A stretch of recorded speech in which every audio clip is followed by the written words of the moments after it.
Well, good afternoon. My name is Jonathan Mooney, and it's an honor for me to be here. And before I begin, I want to take a moment to recognize the individuals, to recognize the systems and departments that facilitated me being here. But I'd like to put my recognition of those individuals in a particular context, with my own particular slant on it. I think UNC Chapel Hill did an amazing thing by inviting me for two reasons. Number one, they invited a 30-year-old punk to come give a lecture. That's a very cool and a very unique thing in this world, and I think it deserves a round of applause. Can we do that? Secondly, I want to thank the University of North Carolina at Chapel Hill for having the courage to invite me. And let me explain what I mean by that term, courage. I've spent the last 10 years of my life talking about my experience growing up in special education. I've lectured in all 50 states and 3 countries. I've lectured at Harvard, at Princeton, at Brown University, and every single place I lecture, I bring one crystal clear message, and that is for kids like me, school sucks and sucks big time, all right? Now, we are at a school and we are at an institution of higher education, so it takes courage to bring that message to your community. It's courage that not every university or system has, and it's courage that I think deserves one more round of applause. Can we do that? And thank you. Now, with all that said and done, my time with y'all this afternoon is pretty simple. It's pretty straightforward. My job today is to immerse you into the experience of one of those kids who felt disconnected from education. My job is to immerse you into the reality of a young person who felt like he had no place in what was happening within the walls of school. So in the spirit of immersing you into that reality, I want to begin this afternoon by juxtaposing or comparing two very different educational realities in my life. I want to compare my early educational experiences with my higher education. So let me start at the beginning. When I was growing up, and I grew up in Los Angeles, California, I was what people in my community, in my school, considered to be one of those kids. Anyone in the audience know of, have at home, have in your classroom any of those kids? I was one of those kids who had such a hard time sitting still in elementary school that I grew up chilling out with the janitor in the hallway, all right? Y'all know those kids? Well, that was me. I was one of those kids who had such a hard time keeping his mouth shut in middle school that I grew up on a first-name basis with Shirley, the receptionist, in the principal's office. Y'all know those kids? Well, that was me. I was also one of those kids who had such a hard time learning to read, and specifically a hard time reading out loud, that I spent all of elementary school, middle school, and high school hiding in the bathroom to escape reading out loud with tears streaming down my face. Y'all know any of those kids? Well, that was me.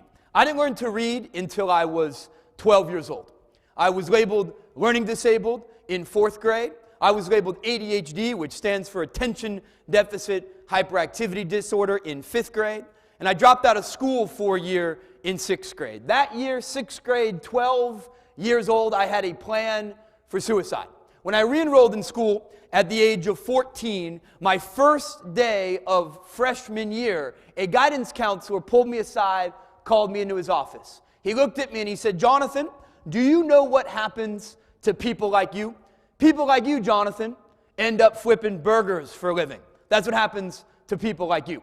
When I was 18 and I had graduated from high school, mostly as an athlete, as a soccer player, the same guidance counselor pulled me aside and said, "Jonathan, you would be lucky to end up flipping burgers because people like you end up in jail." So it goes without saying, to fast forward, that neither one of those very hopeful prophecies came to pass. Opposed to flipping burgers, I graduated in 2000 from Brown University, which you may or may not know is an Ivy League university. I graduated from Brown with a 4.0, which is perfect grades, studying of all things English literature, right? Opposed to being incarcerated, I authored my first book at the age of 21. I subsequently has authored a second book, founded a nonprofit organization, and was a national finalist for a Rhodes Scholarship. So I've done many, many things with my life, with the exception of flipping burgers and being incarcerated, right? Now, my job today with y'all is to fill in the middle of those two extremes. My job today is to answer the very valid and honest question that I'm asked all the time. I'm asked all the time, Jonathan, how could you possibly go from a 6th grade dropout who could not read at 12 years old, how could you go from that kid to an Ivy League English major? What drugs did you take? And where can I buy some, right?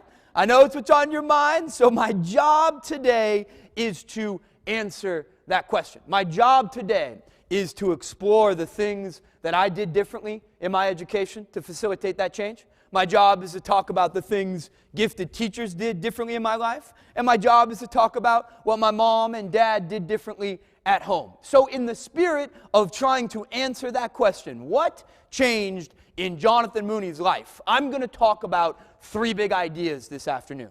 3 fundamental concepts that helped me go from that kid who hid in the bathroom to the person in front of you today. These 3 concepts are the essence of my presentation. So let me pause right here.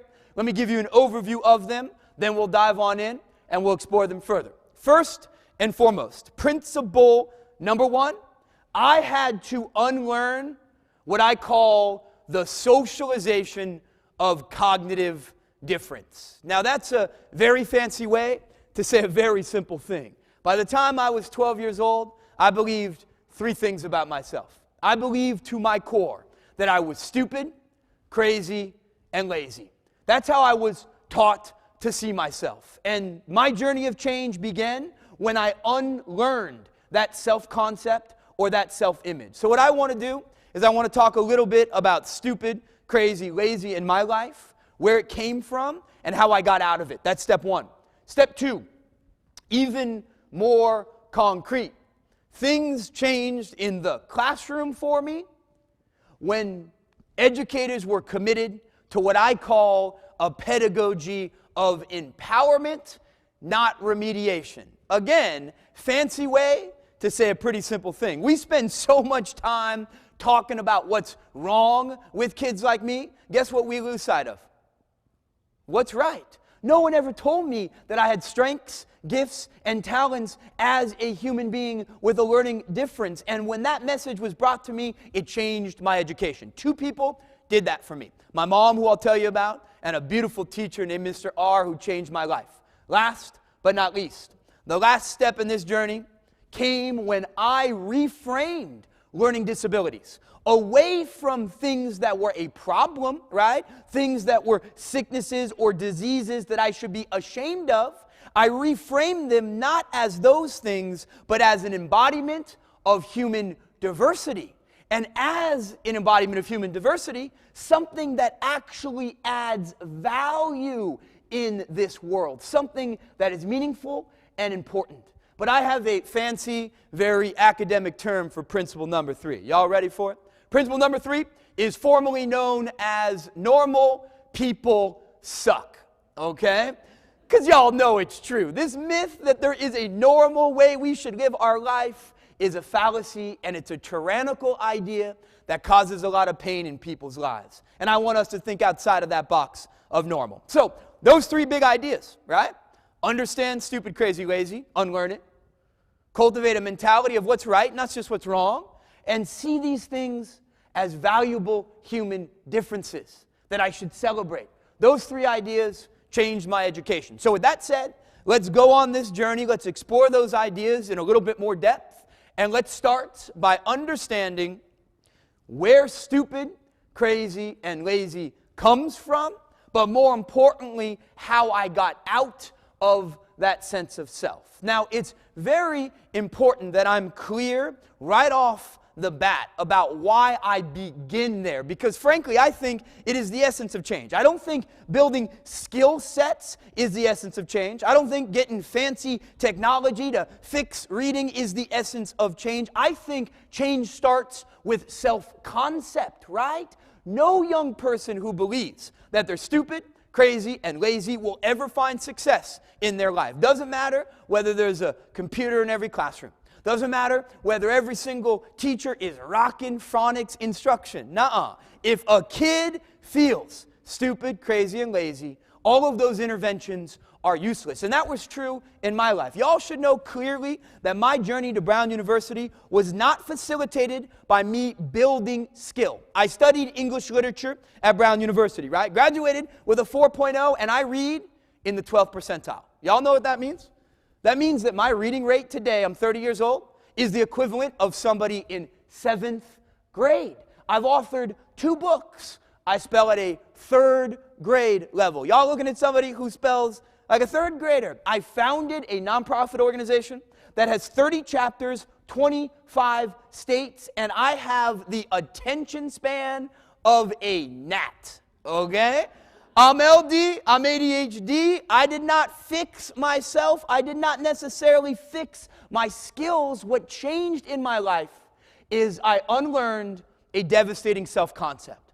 I unlearned the message that because I was different, I was stupid, crazy, and lazy. And I want to go on that unlearning journey today with y'all. And I want to start by talking about how I became seen as the bad kid and how I got out of that sense of self. So let me start first and foremost with talking about that idea of Jonathan Mooney being the crazy or bad kid. Now, I got to be honest with you.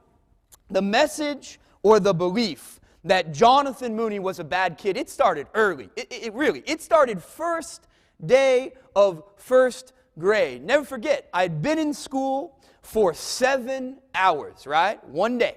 I got picked up after school by my mom. I got in the car, I turned to my mom and I said, Mom, why am I the bad kid? One day in school, and at the end of that day, Jonathan Mooney saw himself as the bad kid. Now, the honest question is, what could possibly have happened in one day to have a kid feel morally defective? A lot of people say, Jonathan, well, you must have really been violent with other kids. No, I wasn't. You know, I was pretty quiet and removed. A lot of people say, Jonathan, you must have been disrespectful to adults. No, I wasn't. Not yet, at least, right?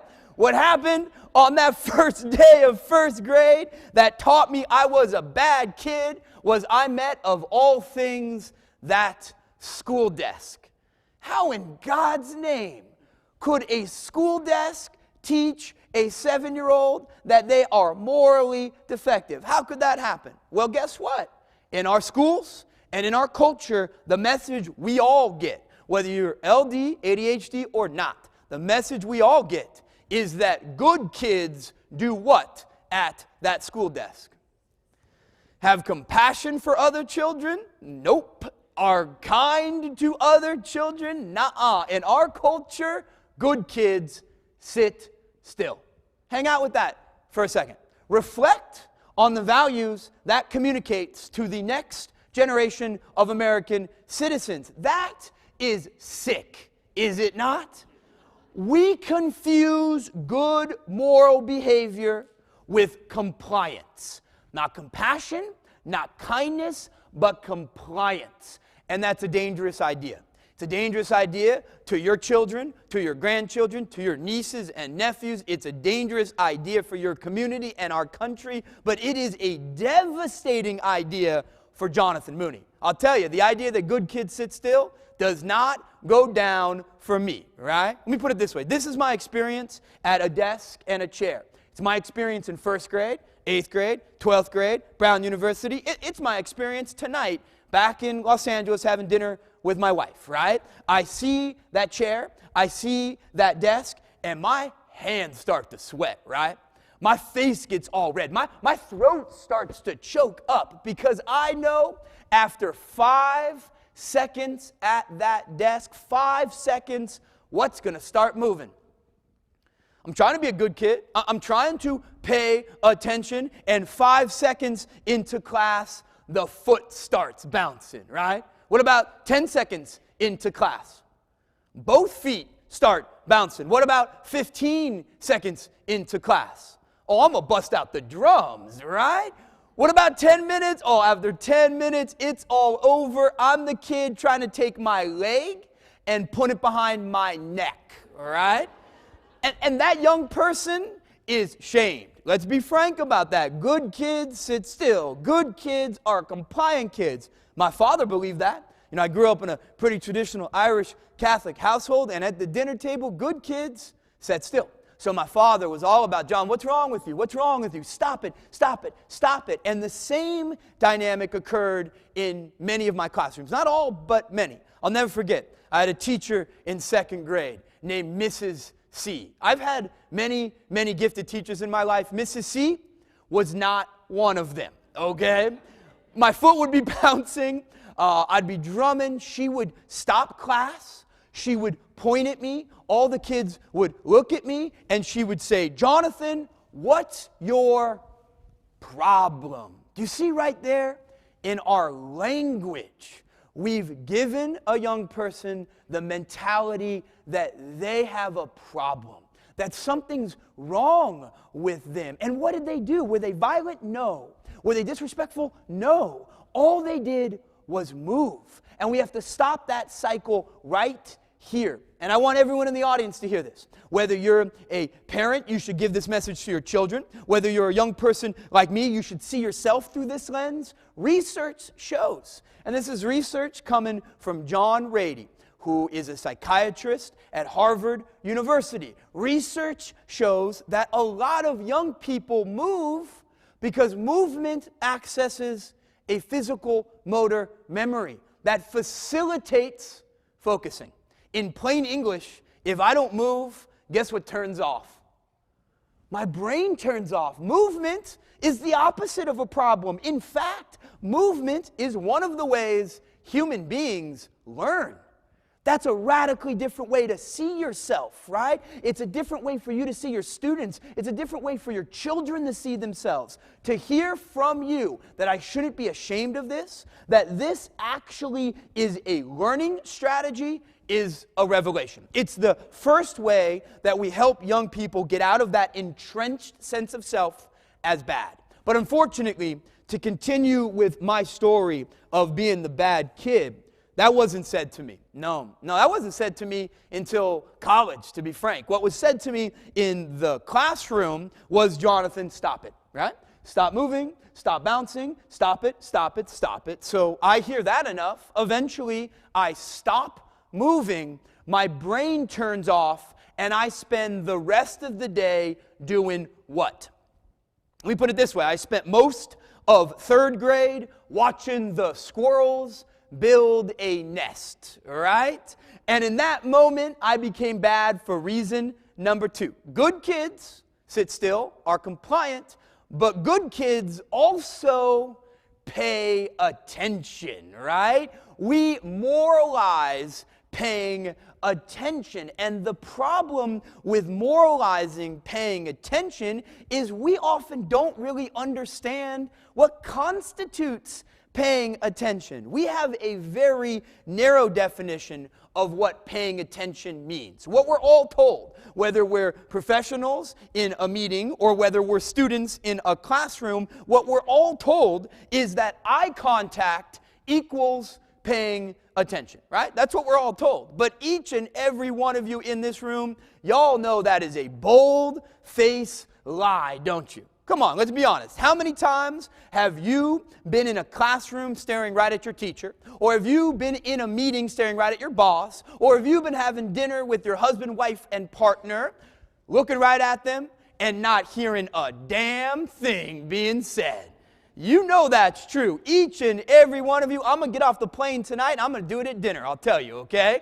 That's the reality of the situation, right? So hang out with the logic here for a second. If eye contact doesn't necessarily constitute paying attention, right? If I can be looking right at you and not hearing a thing you say, why does a lack of eye contact necessarily mean I'm not paying attention. Y'all should understand that research validates what was true in my life, and that is this. If Mrs. C, that second grade teacher, if she would have paused for a moment before she yelled focus or pay attention, if she would have just asked me, what did I just say, Jonathan?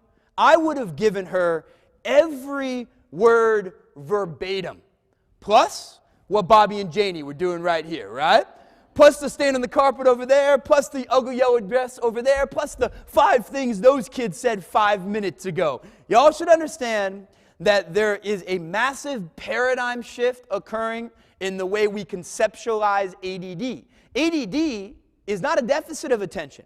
It's not a lack of attention. Do you know what it really is? It's too much attention. It's me watching every single thing going on in the environment at once. And to be honest, that human difference is not an objective disorder. It's not an objective problem. In the right context, guess what it is? It's a gift. If you're an EMT, it's a gift, right? If you work on Wall Street, they call that multitasking, you know? If you're in the creative industry in Los Angeles, everybody has ADD, right? That's the reality. In a different context, it's a strength, gift, or talent. But we don't tell kids that, right? We say ADD is a deficit and a problem to be fixed. It's a problem inside of you. It is a difference with a liability in some environments, but it is an asset or a gift in others. And to hear that makes a big difference in my life. But to end my story of being the bad kid, Mrs. C, that second grade teacher, she was not down with the gift of ADHD. Now was she? Her response to me when I'm supposedly not paying attention, her response to me was to utilize the wonderfully effective pedagogical tool known as yelling, right? She would yell, "Pay attention, Jonathan. Focus, Jonathan. Focus, focus, focus." But the problem is, when she tells me to focus, I only got one way to focus. How do I focus? We're back at the beginning of my story. I focus by bouncing my foot. I focus by drumming. I focus by blurting things out. And in that moment, in Mrs. C's eyes, guess what I've become? The defiant kid. And I become the bad kid. And where does the defiant bad kid spend the rest of the day? Let's hear them all, right? Hallway, obviously. Principal's office. Anybody ever heard of in-school suspension? Okay, I grew up in school suspension, right? Anybody in the audience, by any chance, grow up going to Catholic school? Any Catholic school folks out there? Okay, we're going to have a separate session when we're all done, okay? We're going to have a breakout called Nuns with Rulers, right? I know all about it. I'm a good old Irish Catholic. Let me tell y'all my favorite bad kid story. And I share this bad kid story because I think it really encapsulates and embodies the way we demoralize non-compliant human beings. My favorite bad kid story comes from Green Bay, Wisconsin. And I was there some time ago, about 5-6 years ago. And I was observing third grade classrooms. And when I walked into this one classroom, I saw a set of boxes made out of bookshelves about 3 feet tall in the back of the room. And in one of the boxes, I could see from the front of the room a head bouncing up and down. It was one of the third grade kids in the box jumping, right? So I was taken aback, and I turned to the teacher, and I'll acknowledge that it most likely wasn't my place, but nonetheless, I said to the faculty member, "What is up with the box?" Right? What's going on? The guy looked at me with a straight face. I will never forget this. Looked at me with a straight face and said, dead seriously, Jonathan, that's Jack." I said, "You have a Jack in the box? Are you kidding me?"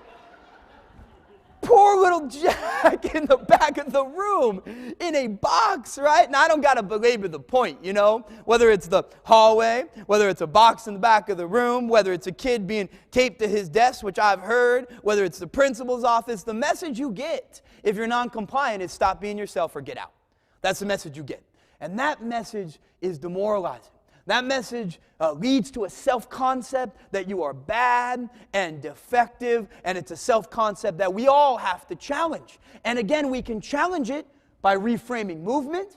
We can challenge it by reframing the definition of ADD, and we can challenge it by understanding that entrepreneurs in this culture, that creative individuals in this culture, that some of the best and brightest of us in this culture, guess where they grew up? They grew up in a box in the back of the room, right? Often traits that make successful adults make difficult children, right? And if we can embrace that paradox, people can see themselves as different, not crazy or bad. Now I got to switch gears, right? Remember I said 3 ways I was socialized. 3 ways I had to get out of. We talked about crazy or bad. Now I got to talk a little bit about an equally devastating self-concept that I was given, that many young people are given, and that is that I'm stupid, okay? I was told, and I was made to feel, and I believed to my core that I was dumb.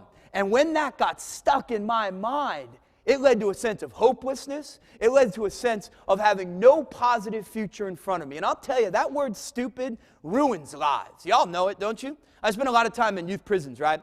And I spent time there talking with incarcerated young people. And every single time I talk to that group of kids, there's one word that unites the kids from rural backgrounds or urban backgrounds. There's one word that unites kids from rich families or poor families. There's one word that unites the white kids, African American, Latinos, Asian American, doesn't matter. Guess what that word is? I'm stupid.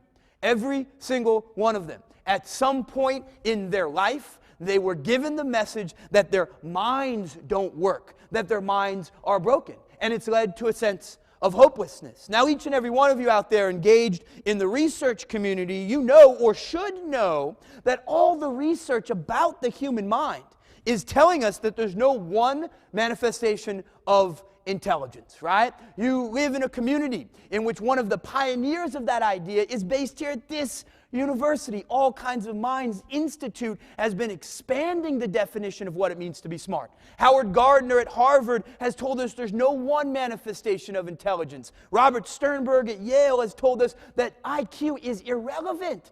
But nonetheless, even though the research tells us that, in school, we got to be honest. There's one way to be smart, isn't there? Come on, in first grade, if you don't read well and you spell poorly and you got bad handwriting in first grade, guess what you're called? You're called stupid. Let's not beat around the bush. Look, I know that there's euphemisms to describe me. I know I'm not called stupid. I'm called the at-risk learner. You ever heard that one? Or I'm called the special learner. Or my all-time favorite, I'm called the special snowflake, right? Y'all call me whatever you want. You call me a purple elephant. It does not matter. I know that because I don't fit a narrow definition of intelligence, because I don't fit that I'm less than. I'm considered less than. And not only do I know I'm considered less than, but I find myself in the stupid track. Who remembers tracking from when they were growing up? Let me say the question differently, because a lot of us are under the assumption that tracking no longer exists in the United States of America or in North Carolina. Let me say it differently. Who remembers reading groups from when they were growing up? Guess what? That is an academic track based on ability grouping. Y'all know that. Was it ever hard to tell which reading group was the smart reading group and which reading group was the stupid reading group? Was it hard to tell? You have the blackbirds over here. You got the bluebirds over here. And then over in the annexed building, right?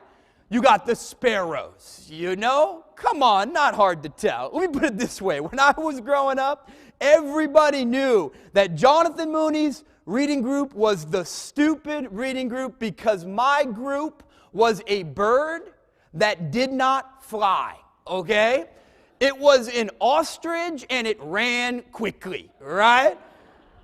And I'm chilling out with C-Spot Run, and everybody knows that the condors are the smart group because the condors are reading War and Peace, okay? It is not hard to tell, right? And the worst thing about it is not only do I know it, but guess who else knows it? Everybody. I'd get my little book, pick it up, walk across to the other side of the room, and hear Jonathan, go back to your stupid reading group. Jonathan, go back to your dumb reading group. Jonathan, go back to your retarded reading group from my peers. What happens in that moment is that this narrow definition of intelligence is crystallized, isn't it? Hang out with that for a second. Doesn't matter whether a kid can talk. They go to the short reading group because they don't read well. Doesn't matter whether they can build things with their hands, whether they have interpersonal and emotional intelligence. There's one way to be smart. And that one way to be smart is formalized into a system of tracking, and then it's reinforced by my peers. I hear from my friends, well, you're the dumb kid. And I come to believe that about myself. And we have to work hard to get out of that way of seeing a young person like me. And we have to work hard to empower a kid to entrench themselves from that self-concept. And I got 3 ideas about how y'all can help a young person get out of the devastating outcomes of tracking. Okay, 3 ideas. Number 1, everyone in this room, whether you're 10 years old, whether you're 50 years old, everyone in this room should understand the validity of neurological late blooming. That's a jargon term that's being used in the research community now, but my grandma used that word. My grandma used to say to me, you know what, you'll learn at your own time. My mom used that word when she read to me a book called Leo the Late Bloomer every single morning and said, Jonathan, you'll hit your stride, don't worry about it. But now the NIH is using that term, right? Now brain science is identifying the reality that brains grow at different times. Y'all know that in your mind, but it's important to know now that research has validated. Front page of the New York Times about 1.5 years ago, front page article, according to the NIH and according to McGill University, ADHD is a maturation delay, not a deficit in neurological structures. That's an amazing thing. What that means is your children, your students, or you yourself, you will hit your stride. You will.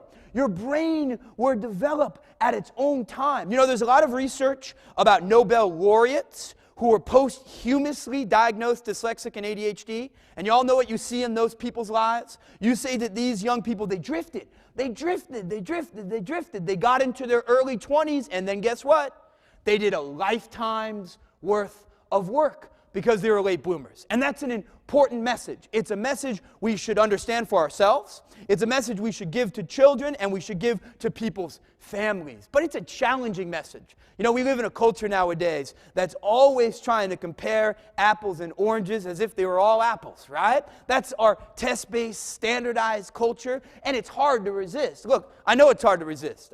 I'm a father. I got a 2-year-old at home, and I still remember the day that I went to my wife's baby class with her, right? I rolled in. All the babies, 20 of them, were about 8-9 months old. And I walk into this class, and every single baby in that class is crawling or walking, with the exception of little Max Mooney, right? All my son can do is roll. That's it. Roll, roll, roll, roll. Roll, roll, roll, roll. Don't get me wrong, kid was a damn good roller, right?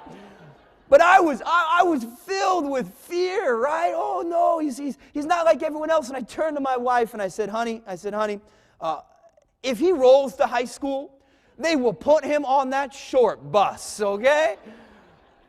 Guess what? Little Max Mooney walks like everyone else in his own time. And that's not a message we give young people, and it's a message we should, because it redefines this idea that intelligence is linear and that intelligence is something we can measure early with the seemingly benign things like reading groups. Second way,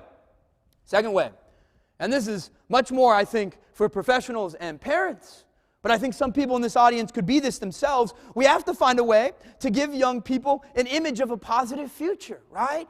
That image that, you know what, I'll make it, I'll be okay, that image changes lives. Research shows that sometimes that image is more important than academic skills. And it was true in my life. You know, I told you that I dropped out of school in 6th grade. I had a plan for suicide. During that time, when I had a plan for suicide, no exaggeration, a videotape saved my life. My mom brought home an interview she had taped on 2020 the night before. She brought it home. She showed it to me. On that interview was a young man with dyslexia, 25 years old, who went to Yale Law School. But this young man could not read a word. And his mom read every one of his law books to him. Do you have any idea the hope that image gave me? Now, let's be honest. Sucks to be the guy's mom, right?